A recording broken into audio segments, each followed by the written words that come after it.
Baby. এখানে কয়টা পাখি আছে? চলে গেল চলে গেল চলে গেল।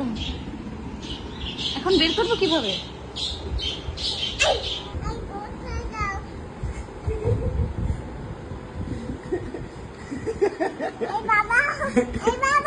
বলো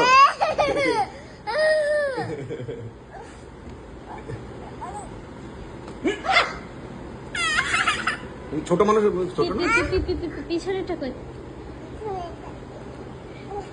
পড়ে যাবে পড়ে যাবে। হ্যাঁ কেন ভয় করবে না তো, টিচিং হবে আর কিছু না। ভয় করে? আচ্ছা আমি আরেকটা দিচ্ছি, এই যে না এই যে আর দেবো না? দাঁড়াও নিচ্ছি। তাহলে তুমি বললে কেন?